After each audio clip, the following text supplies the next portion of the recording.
Hello and welcome to bouncing knowledge. CSS3 के video tutorial series में आपका स्वागत है। आज के इस वीडियो सेशन में हम मॉड्यूल 4 के CSS बॉक्स मॉडल को डिस्कस कर रहे हैं और प्रीवियस वीडियो सेशन में हम CSS बॉक्स मॉडल का इंट्रोडक्शन और मार्जिन को डिस्कस कर चुके हैं। आज के वीडियो सेशन में हम पैडिंग पर फोकस करेंगे और ये जानेंगे कि CSS3 में पैडिंग का क्या रोल है और हम उसे अपने डॉक्यूमेंट में किस तरह से अप्लाई कर सकते हैं। वीडियो सेशन में आगे बढ़ने से पहले हम रीकैप करेंगे अपने प्रीवियस वीडियो सेशन का, जिसमें हमने रिलेटिव मार्जिन और उसके कुछ एग्जांपल्स का डिस्कशन किया, जिसमें हमने नेगेटिव मार्जिन और उसके एक्सप्लेनेशन के बारे में भी जाना कि CSS3 के अंदर हम किस तरह से मार्जिन को यूज़ कर सकते हैं, नेगेटिव मार्जिन को इम्प्लीमेंट करके हमें किस तरह के रिज़ल्ट्स मिल सकते हैं। तो इसके बारे में हमने प्रीवियस वीडियो सेशन में डिस्कशन किया। आई होप कि आपको ये सारे कंसेप्ट अच्छी तरह से क्लियर हो गए होंगे। इस सेशन में आगे बढ़ने से पहले हम आपसे रिक्वेस्ट करना चाहेंगे कि अगर आप इस चैनल पर नए हैं तो प्लीज़ इस चैनल को सब्सक्राइब कर लीजिए और साथ में लगे हुए बेल आइकन को भी प्रेस कर दीजिए ताकि आपको चैनल पे अपलोड होने वाले लेटेस्ट वीडियोस के बारे में नोटिफिकेशंस मिलते रहें। तो चलिए शुरू करते हैं आज का टॉपिक, जो कि है पैडिंग। जैसा कि हमने प्रीवियस ट्यूटोरियल में डिस्कस किया मार्जिन्स के बारे में और ये जाना कि जो एलिमेंट के चारों तरफ एक्स्ट्रा वाइट स्पेस होता है हम उसको मार्जिन कहते हैं। और पैडिंग जो है उसी तरह की एक और एक्टिविटी है जो एलिमेंट के अंदर यूज़ होती है। दूसरे वर्ड्स में हम कह सकते हैं कि पैडिंग जो है इंटरनल एक ऐसा स्पेस है जो एलिमेंट के बॉर्डर के चारों तरफ अंदर की तरफ हमें कुछ एक्स्ट्रा स्पेस अवेलेबल करवाता है।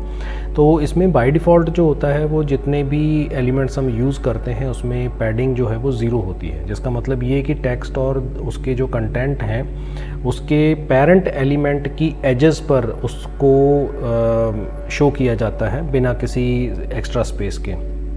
और ये हम नहीं चाहेंगे कि हमारा जो आउटपुट है वो इस तरह का दिखे।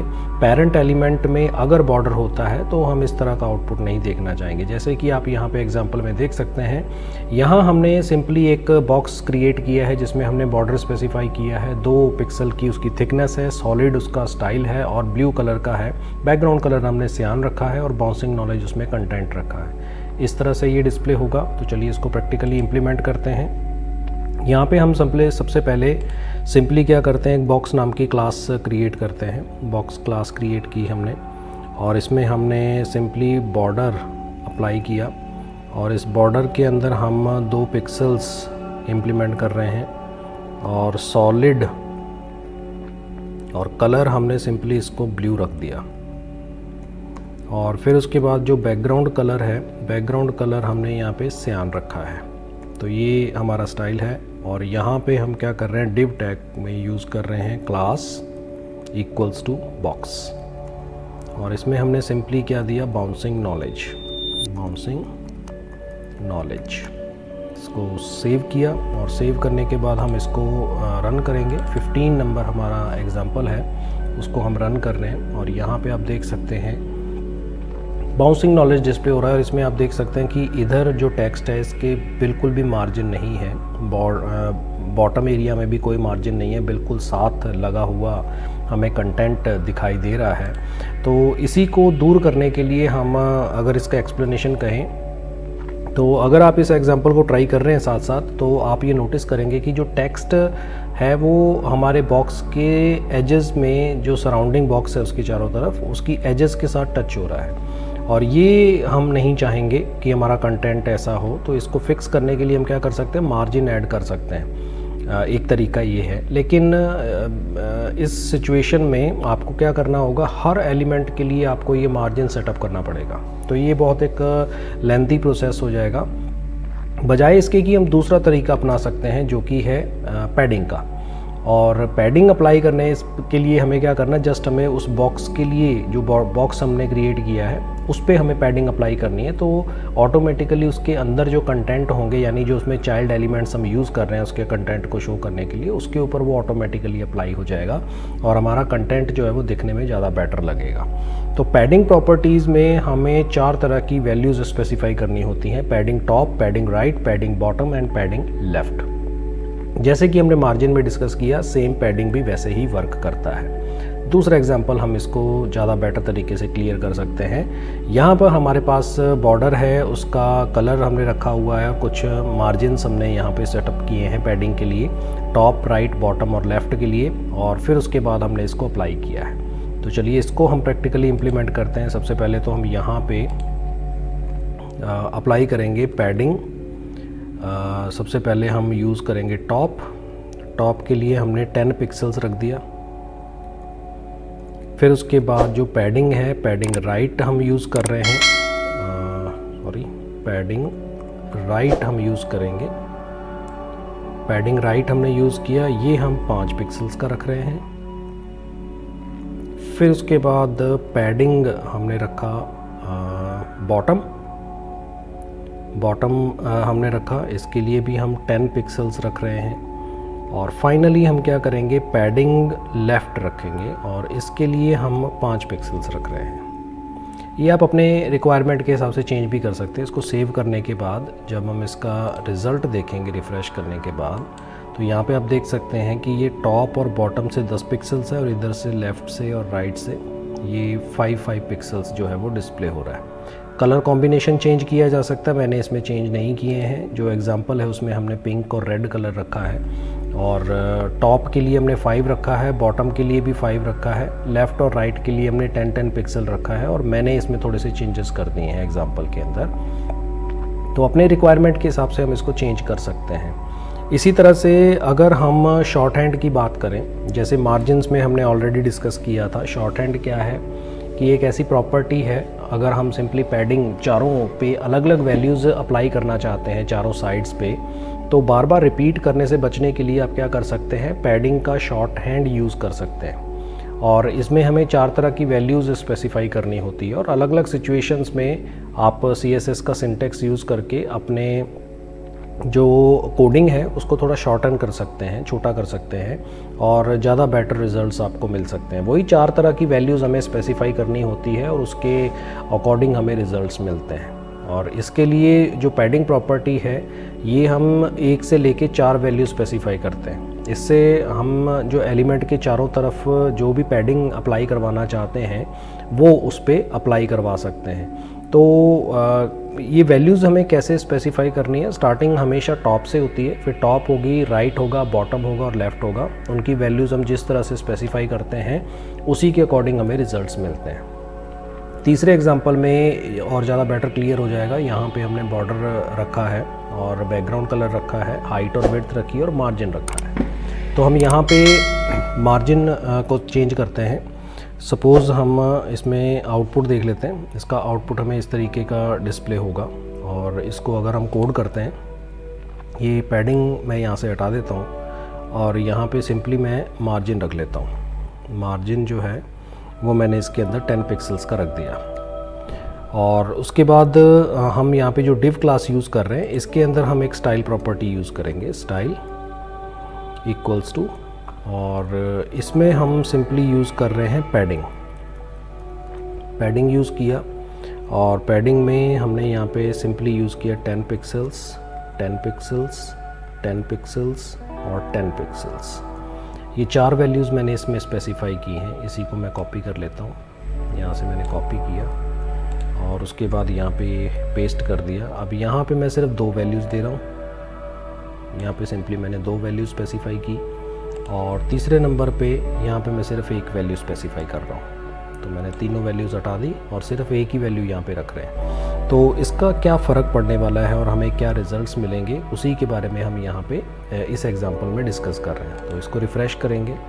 रिफ़्रेश करने पर आप देख सकते हैं कि रिज़ल्ट सेम मिल रहा है हमें। तो अगर हमने 4 वैल्यूज़ दी हैं तो चारों पे वही मार्जिन अप्लाई हुआ 10-10 पिक्सल्स का। अगर हमने 2 वैल्यूज़ दी हैं, लेफ़्ट और राइट पे भी वही, टॉप और बॉटम पे भी वही। और अगर हम सिंगल वैल्यू देते हैं तो चारों तरफ वही सिंगल वैल्यू अप्लाई हो जाती है और हमें रिज़ल्ट सेम मिल रहा है। तीनों का जो बॉर्डर हमने अप्लाई किया है, जो बॉक्स हमने क्रिएट किया है, उस पर सेम पैडिंग जो है वो अप्लाई हो रही है। तो इस तरह से हम इनकी वैल्यूज़ जो स्पेसिफाई करते हैं उनको हम यहाँ पे एलैबोरेट कर रहे हैं। पैडिंग की जो वैल्यूज़ है अगर आप 4 वैल्यूज़ देते हैं तो सबसे पहले टॉप पैडिंग स्पेसिफाई होती है, फिर राइट पैडिंग स्पेसिफाई होती है, फिर बॉटम पैडिंग स्पेसिफाई होती है और लास्ट में लेफ़्ट पैडिंग स्पेसिफाई होती है। ऐसे ही अगर हम 3 वैल्यूज़ देते हैं जो कि मोस्टली यूज़ नहीं की जाती हैं, उसमें सबसे पहले टॉप होती है, जो सेकंड वैल्यू है वो लेफ़्ट और राइट के लिए पैडिंग अप्लाई करेगी और बॉटम पैडिंग तीसरी वैल्यू के लिए होती है। अगर हम 2 वैल्यू स्पेसिफाई करते हैं तो पहली जो वैल्यू है वो टॉप और बॉटम पे अप्लाई हो जाती है और जो सेकंड वैल्यू है वो लेफ़्ट और राइट पे अप्लाई हो जाती है। और अगर हम सिंगल वैल्यू देते हैं तो टॉप, राइट, बॉटम और लेफ़्ट चारों पर सेम पैडिंग की वैल्यू अप्लाई हो जाती है और हमें उसी के अकॉर्डिंग रिजल्ट्स मिलते हैं। अब फाइनली एक और डिस्कशन करते हैं, वो है रिलेटिव पैडिंग की, जो हमने मार्जिन में भी डिस्कस किया था। जैसे पैडिंग नॉर्मली क्या होता है, एब्सोल्यूट वैल्यूज़ को यूज़ करता है, जिसमें हम पिक्सल्स यूज़ करते हैं, जैसे कि हमने पिछले एग्जांपल्स में देखा। लेकिन मोस्टली क्या होता है कि हमें अलग अलग तरह की CSS प्रॉपर्टीज़ पे काम करना होता है, तो हमें रिलेटिव वैल्यूज़ भी देनी पड़ सकती हैं। तो ये हम किस तरह से कर सकते हैं, रिलेटिव साइज़ यूनिट हम दे सकते हैं। इसके लिए हम EM यूनिट को यूज़ करते हैं। जो 1 EM होता है वो बराबर होता है फॉन्ट के करंट साइज़ पे। तो हम सिंपली क्या कर सकते हैं, या फिर ये कर सकते हैं कि परसेंटेज बेस्ड वैल्यू स्पेसिफाई करें। तो ये कैसे काम करेंगी, उसके लिए हम एक और एग्जांपल डिस्कस कर रहे हैं, एग्जांपल नंबर 4। तो यहाँ पे हमने बॉर्डर स्पेसिफाई किया है, हाइट और विड्थ स्पेसिफाई की है, पैडिंग जो है वो 1 EM रखा है और मार्जिन हमने 10 पिक्सल्स का रखा है। और फिर उसके बाद डिव क्लास के अंदर हमने फॉन्ट की प्रॉपर्टी को चेंज किया है और हमें इस तरह का रिजल्ट मिलेगा। तो इसको हम चेंज करते हैं, यहाँ पे हम कोडिंग में चेंज कर लेते हैं। यहाँ पे कलर भी मैं चेंज करूँगा इस बार। तो यहाँ पे मैंने सिंपली जो बॉर्डर का कलर है वो मैंने यहाँ पे रेड रखा और फिर उसके बाद जो बैकग्राउंड कलर है उसको हम येलो रख लेते हैं। और फिर उसके बाद मार्जिन प्रॉपर्टी हमने स्पेसिफाई नहीं की, लेकिन हम इसमें हाइट और विड्थ प्रॉपर्टी सेटअप करेंगे। हाइट हमने इसके अंदर स्पेसिफाई कर दी 100 पिक्सल्स की और विड्थ प्रॉपर्टी जो है वो हम इसके अंदर स्पेसिफाई कर रहे हैं 100 पिक्सल्स की और मार्जिन इसके अंदर 10 पिक्सल्स का ऑलरेडी है। फिर उसके बाद यहाँ पे पैडिंग की बजाय हम यहाँ पर जो प्रॉपर्टी चेंज कर रहे हैं वो है फॉन्ट साइज़ और इसको हम ले रहे हैं 1 EM और इसको सेमीकोलन लगाया। मैंने इसको कॉपी किया और कॉपी करने के बाद यहाँ पर इस पे भी हम यही सेम चीज़ अप्लाई करेंगे। इसको अप्लाई किया, यहाँ पे पेस्ट किया और यहाँ पर भी पेस्ट कर देते हैं।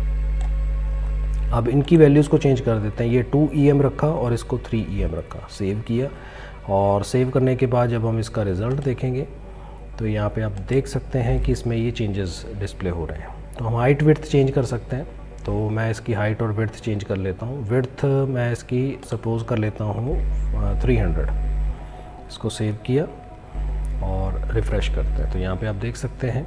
और मार्जिन इसके अंदर हमने जो पैडिंग स्पेसिफाई नहीं की है, तो पैडिंग अगर हमें स्पेसिफाई करनी है तो उसके लिए हमें इसमें क्या सेटअप करना पड़ेगा कि हमें पैडिंग की वैल्यू इसमें सभी के लिए अप्लाई करनी पड़ेगी। तो यहाँ पे मार्जिन 10 पिक्सल के साथ यहाँ पे हमें पैडिंग स्पेसिफाई करनी है, जिसको हम शॉर्ट हैंड बोलते हैं पैडिंग।